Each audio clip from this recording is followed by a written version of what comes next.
folks, and welcome back to the Grumpy Gamer channel. That's it, you guessed it. This is that channel where you get to see this old git talk about modern games.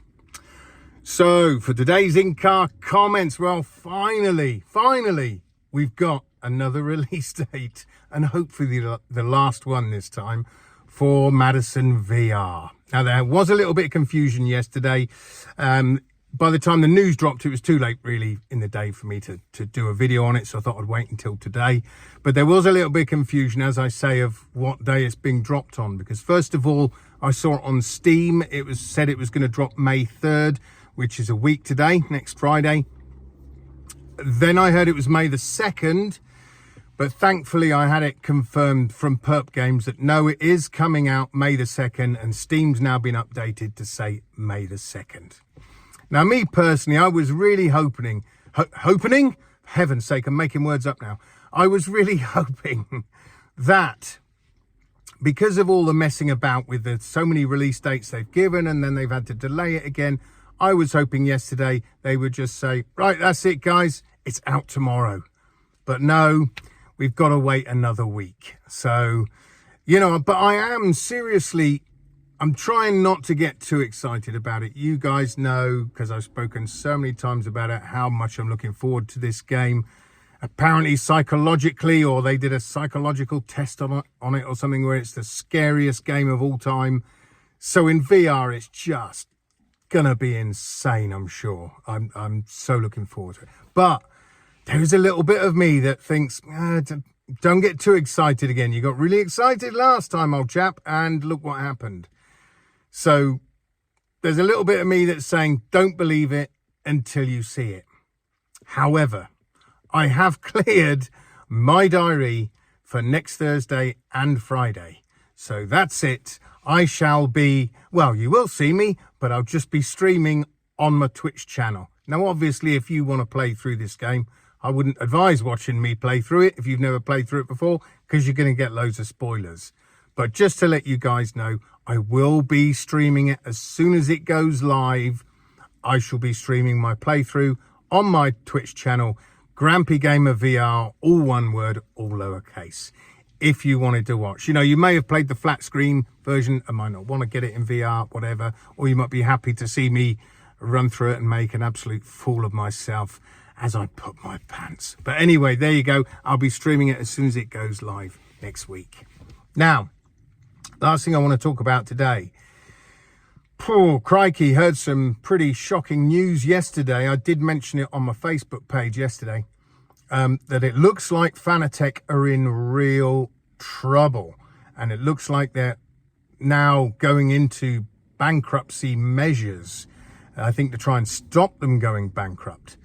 Apparently in one day, they lost 50% of their value in one day, which is really bad. And now one of the excuses they've come up with, which doesn't even make any sense whatsoever, is that, oh, because of just a mass amount of demand, we're just inundated with orders.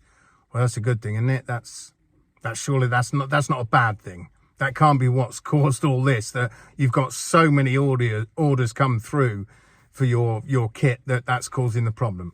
Yeah, maybe I got the wrong end of the stick on that one, but that's what they said. With they're inundated with orders, they're swamped with them. But you know, I've been looking at getting myself a DD wheel. I only run the G29 wheel with my rig. You know, it's a pretty budget wheel, really. I mean, now it's still, what, 200 and I saw it the other day in a shop for 270 quid. So it's not cheap, you know, by any standards, really. But of course, it's not as expensive as something like the Fanatec or the Logitech DD Pro. That's about £1,000. So anyway, I've been looking at them and toying with the idea of getting one of these wheels. I think the Fanatec is going to be the best option. I looked into the Logitech. At the moment, apparently you can't get a handbrake for it. I want a wheel set up where I can have a shifter and I can also have a handbrake, like for rallying. I can have a proper handbrake like that, rather than having to press a button for a handbrake. So that's the kind of wheel setup I want. on speaking to people about the Logitech, because it's apparently quite a new bit of kit. They are going to bring out more sort of peripherals for it, but I'll have to wait and see. But I won't be buying a wheel until I know it can have 1, a shifter, and 2, a handbrake. So really the Fanatec is the way to go, and from everything I've seen and heard from other people, it's always Fanatec people go for. But I did see, you know, even as recently as about 4 weeks ago, 5 weeks ago, I did see they were having real problems with deliveries, which they've still obviously got to sort out. I've seen lots of horror stories of people have paid out their money, over £1,000, and then they haven't received their wheel and it's gone missing. And I mean, I'd be panicking if that was me, if I just spent £1,000 on a wheel and, oh no, sorry, we've lost your order, we can't find it, whatever. Yeah, that's no, I could not handle that at all. I think I'd have a meltdown. But also I've heard that they've actually gotten rid of the CEO of Fanatec, who was one of the guys who was a founder of Fanatec. So he's obviously been paid off and got rid of. He still owns, I think, 50% market share of Fanatec anyway. But they booted him out and they've got a new guy in. I can't remember what the guy's name is. But they brought him in, and in one of his statements, he talked about how he's concentrating on focusing on the delivery issues that they're having problems with at the moment.